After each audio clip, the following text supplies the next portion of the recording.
La chronique des podcasts, Marc Schaeffer. Troisième épisode déjà de notre chronique des podcasts en ce jeudi 2 juin. Marc, merci d'être avec nous pour une nouvelle édition de cette chronique des podcasts. Déjà, j'ai envie de te demander, comment vas-tu ? Mais ça va bien avec ces différents podcasts et puis cette lumière que l'on met sur nos projets, des choses que l'on met progressivement en place. Et merci à tous les auditeurs qui vont découvrir tout ça et puis qui les partagent aussi. C'est très sympa de voir passer ça sur les réseaux sociaux. Merci à eux de ne pas hésiter à partager comme ils l'ont fait et j'espère vont continuer de le faire.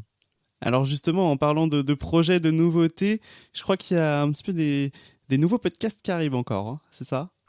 Voilà, alors je vous parlerai la semaine prochaine de nouvelles émissions, mais je vous ai parlé en début de semaine, mardi, de ce Tour de France des paroisses et des régions. Et il y a quelques jours, j'ai eu la joie de rencontrer un de mes collègues qui est pasteur à Grenoble et qui est aussi membre de la coordination nationale évangélisation et formation. Et eh bien, la coordination nous prépare pour le mois de juillet, le 9 juillet, du 9 juillet au 11 juillet, un week-end intitulé Église de témoins, Église tout-terrain.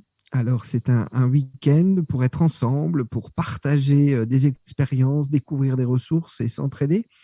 Et donc, pendant un peu plus de 10 minutes, j'interviewe ce collègue, Hervé Gans, qui nous partage du coup on va dire les enjeux du week-end. Pourquoi venir à plusieurs d'une même paroisse, d'un même consistoire, pour ainsi être euh, ensemble dénicheurs de bonnes idées, partager sur ses propres expériences et puis voilà, voir des initiatives qui ont lieu dans notre Église, des parcours, des idées d'animation, des outils pour des personnes engagées dans l'Église et puis des expériences d'évangélisation et puis d'Église autrement. Donc, un podcast qui explique tout ça, ce dernier numéro là qui vient de sortir, Tour de France des paroisses et des régions. Et ça a l'air super intéressant, surtout que l'évangélisation, je trouve, de mon point de vue en tout cas, c'est un sujet super important dans notre église et qui des fois, on n'ose peut-être pas trop en faire de l'évangélisation, mais quoique, ça évolue Alors, justement et je pense que ça va dans la bonne voie. ça évolue et puis écoutez, allez lire la décision du synode national du week-end dernier à Mazamet sur ce thème de la mission d'église. On y revient, les mots qui faisaient bondir, on va dire il y a 10 ans, passent aujourd'hui, on va dire, avec une normalité, comme ce mot évangéliser, qui pouvait faire bondir bien des personnes. Aujourd'hui, on entend, on a compris que c'est l'annonce de la bonne nouvelle, partager cette bonne nouvelle qui nous fait vivre et qu'il y a bien des manières de le faire, des manières différentes. Et je crois que chaque communauté peut trouver, avec les charismes qu'elle a, des manières différentes de partager. Quand on a des week-ends comme ça qui sont proposés, vous entendrez dans le podcast plusieurs exemples qu'Hervé nous partage, ça ne veut pas dire tout faire, mais ça veut dire, voilà, on se donne les moyens de faire ceci ou cela avec les moyens qu'on a, avec les charismes qu'on a dans notre communauté. Un projet qu'on monte collectivement pour vivre et faire vivre cela. Et du coup, ça donne un projet de communauté. C'est pour ça, ce qui est intéressant, c'est pas d'aller tout seul de sa paroisse à un tel rendez-vous, c'est d'y aller à 2 ou 3, parce que du coup, on a entendu des choses et on n'a pas forcément entendu les mêmes choses, mais ensemble, on va pouvoir conjuguer, j'oserais dire, tel ou tel projet dans sa communauté. Et ça, c'est voilà, c'est des encouragements. Ce que j'ai bien aimé au synode, personnellement, c'était qu'on n'était pas dans un texte synodal voté, voilà ce qu'il faut faire. C'est une charte. C'est vrai, une charte, c'est un peu cette base commune, mais aussi un encouragement aux uns et aux autres, un peu c'est même pas une exhortation fraternelle, c'est vraiment, on a ça de commun. Et le ministère, c'est servir ensemble. Et donc, on a beaucoup de ministères dans l'Église, pas que pastoral. On a plein de ministères et tu en es l'incarnation, Jonas, avec EJR Radio, et puis Pascal aussi, enfin voilà, et d'autres personnes qui œuvrent avec vous et que je vais avoir la joie de retrouver ce week-end. Ah oui, on a hâte d'ailleurs de se retrouver tous ensemble hein, pour ce Au week-end week-end prochain, enfin dans EJR une Radio. semaine, pardon, mais voilà, on a hâte. Et c'est vrai que, comme tu le disais, ces ministères allaient parler, annoncer cette bonne nouvelle. Je pense que même via tes podcasts que tu proposes, même si ben, chacun peut justement avoir ça. Et je pense que là aussi, dans ces podcasts qui sont, je le rappelle, encore tout nouveaux, même si, bon, ça fait plusieurs temps maintenant qu'ils sont lancés, mais c'est aussi une manière, via ces podcasts, justement d'apporter cette bonne nouvelle et de parler à plus, de s'ouvrir aussi. C'est aussi ça le but, c'est de s'ouvrir. Oui, on aura l'occasion ces prochains jours, la semaine prochaine, et puis d'autres, je vous présenterai au fur et à mesure ce qu'on crée, nos nouveautés, parce que je crois que tous nos podcasts ont un caractère différent. Ce Tour de France des paroisses et des régions, c'est vraiment l'actualité de notre Église et un peu un patchwork d'initiatives qui ont lieu ici ou là. Donc, c'est pas pour se dire, oh, nous, on ne peut pas faire ça, je suis dégoûté. C'est pas ça. C'est plutôt se dire, super, ils ont la force de faire ça, mais nous, on a aussi la force de faire ça. Et puis, voilà, c'est simplement des lieux où on présente des initiatives, des choses où on peut aussi se rendre, parce que l'idée aussi de cette émission, comme celle que je mets un peu en avant aujourd'hui, de cette interview avec Hervé Gans, c'est de parler aussi de choses qui vont avoir lieu et qui peuvent nous nourrir. Et Et c'est le cas avec cette émission avec Hervé, parce que ça nous ouvre des perspectives ce week-end du 9 et 10 juillet qui aura lieu à Paris, boulevard Arago, à l'Institut protestant de théologie. Ça ouvre vraiment de belles idées, d'expériences, de ressources, et où on pourra aussi s'entraider. Et d'ailleurs, je lance un petit appel. Alors normalement, enfin, c'est dans les cartons, c'est en train de se faire, mais normalement, Gwenaël devrait venir nous en parler justement de ce week-end et de tout ce qui est mis en place dans l'évangélisation au sein de l'Église. Bien sûr, elle devrait être l'une de nos grandes témoins d'Afterwork dans les prochaines émissions qui arrivent. Donc bien sûr, restez à l'affût et tu vois, c'est vraiment ça. Tout le monde est présent et tout le monde va participer à justement cette annonce de la bonne nouvelle et je trouve ça magnifique. Moi, c'est un beau message d'espoir d'entendre tout ça.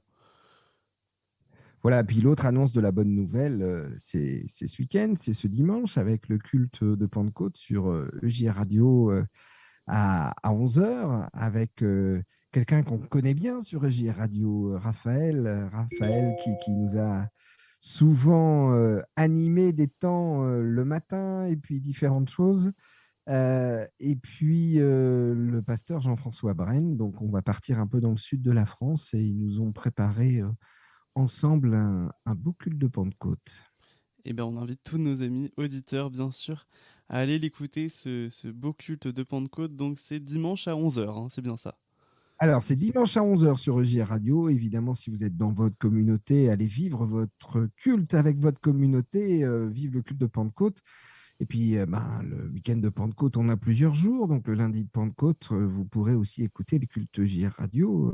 Il n'y a pas, il n'y a pas d'obligation de l'écouter à 11 heures. On peut l'écouter après en podcast. On le trouvera là sur les cultes de l'Église protestante unie, une nouvelle émission aussi qu'on ouvrira dès dimanche et où on trouvera les podcasts du passé et ce nouveau podcast qui arrive. Voilà, avec EJR Radio, évidemment. Évidemment, on est partenaires et ravis d'ensemble construire tous ces magnifiques podcasts. Justement, c'est ça la force des podcasts finalement, c'est de pouvoir écouter toutes ces belles paroles, tout ce qui est partagé, quand on le veut, quand on le souhaite. Ça, c'était vraiment un souhait de ta part ou de l'Église quand ça a été mis en place, de permettre à tous d'écouter son podcast quand ils le souhaitent. Oui, ça c'est vraiment un souhait de l'Église protestante unie et de la coordination nationale évangélisation formation. En fait, le constat a été fait euh, lors du confinement. Beaucoup de gens ont écouté des podcasts, ont regardé des vidéos de nos paroisses. J'apprends rien à personne là-dessus. Voilà. La chose un peu qui est à souligner dans les semaines qui ont suivi la fin de confinement, c'est que les vidéos ont connu une chute assez importante.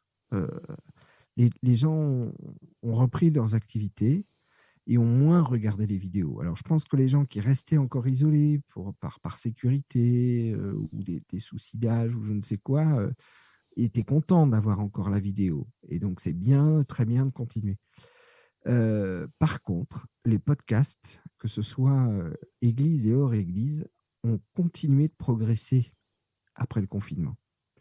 Et donc ça, c'est quelque chose d'intéressant et d'important de savoir. Et l'Église s'est dit, mais il faut qu'on soit présent parce qu'il y a des gens, le développement du télétravail fait que des gens travaillent en écoutant comme ça à côté d'eux, comme avant on pouvait écouter notre radio, ben, ils se mettent sur une chaîne de podcast qu'ils aiment bien, puis ils enchaînent les émissions qu'ils aiment bien.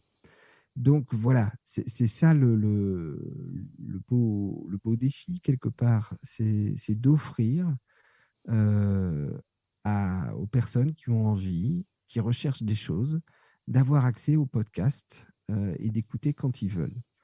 Et puis l'autre chose, il faut aussi se l'avouer, c'est qu'avec les podcasts, on va toucher des personnes plus jeunes. Et on a été vraiment frappé. Si je donne par exemple entre guillemets, nos statistiques d'avril, le mois d'avril, 54% de nos auditeurs avaient moins de 40 ans. Voilà, et ça veut dire quelque chose, ça aussi. Ça veut dire que ça répond à des attentes, ça répond voilà, une diversité. Les gens vont choisir ce qu'ils veulent écouter. Et donc, d'où l'importance de multiplier les formes d'émissions. Et c'est un peu le défi. Et puis, je ne doute pas, et je le sais, nous avons plein de paroisses qui ont des sons, mais ces sons sont cachés, si j'ose dire. Ils sont sur les podcasts de leur paroisse, sur le site internet de leur paroisse, et il faut savoir qu'ils se cachent là, les sons. Donc progressivement, c'est aussi mon ministère, c'est d'aller mettre en lumière ces sons et de donner la possibilité de cette mise en lumière en accompagnant les paroisses pour qu'ils aient leur propre chaîne de podcast et qu'on les trouve aussi facilement que ceux sur lesquels nous partageons aujourd'hui. Et les autres jours, les mardis, les mercredis et les jeudis. Et oui, et tous ces podcasts eh bien, nous permettent justement de faire rentrer, j'ai envie de dire, chez soi, au quotidien peut-être, et de reparler de Dieu plus facilement au quotidien grâce à ces podcasts. C'est aussi faire rentrer de la musique chrétienne dans nos oreilles et en découvrir. Et pour terminer cette chronique, Marc, je crois que tu veux nous faire justement encore découvrir une nouvelle musique qui est terminée en chanson. Alors, oui, alors un groupe que j'aime beaucoup. Alors, c'est pas un groupe chrétien, mais je rêverais de voir nos frères et sœurs de l'armée du salut qui ont des fanfares ici et là, magnifiques fanfares et qu'on aime aussi écouter. Mais Meute, ce groupe que je vous propose d'écouter, Meute a la particularité d'être donc une fanfare qui joue de l'électro sans électronique. Donc c'est une fanfare et vous allez entendre le son paraît très électro et pourtant il n'y a aucun instrument électronique. C'est une fanfare. Et alors ce sont ils cartonnent, ils sont d'Europe et plutôt, je crois, hollandais si je ne me trompe, mais en tous les cas, ce groupe fait un carton partout où il passe. Ils ont déchaîné le festival Coachella il y a quelques semaines aux États-Unis, qui est le plus grand festival du monde. Ils sont en ce moment programmés sur tous les grands festivals de l'été. On les retrouvera à Carré, on les retrouvera à Solidays et autres. Voilà, ils seront là au rendez-vous. Ils animent souvent soit le début de soirée pour un peu donner l'ambiance, faire rentrer, ou alors la clôture le dernier groupe qu'on passe dans la nuit parce que voilà, ambiance plus électro, mais très festif du fait que c'est une fanfare qui est sur scène dans le public, etc. Et vous allez entendre le dernier titre, Slow Loris, qui vient de sortir et que j'espère, comme moi, vous apprécierez. Eh ben, je peux te dire que moi je l'ai écouté et je l'ai vraiment apprécié et je me suis fait avoir. Je pensais que c'était vraiment de la musique électro, mais non, c'est bien une fanfare, donc voilà, écoutez ça les amis et vous allez voir, c'est super comme musique, donc on va se l'écouter, c'est Meute Slow Loris. Merci Marc encore pour cette très belle chronique aujourd'hui et puis on se donne rendez-vous mardi. Eh ben, à mardi et puis à dimanche aussi pour le culte. À dimanche pour le culte et puis à mardi pour une nouvelle chronique des podcasts. Merci à toi et voici donc Meute Slow Loris.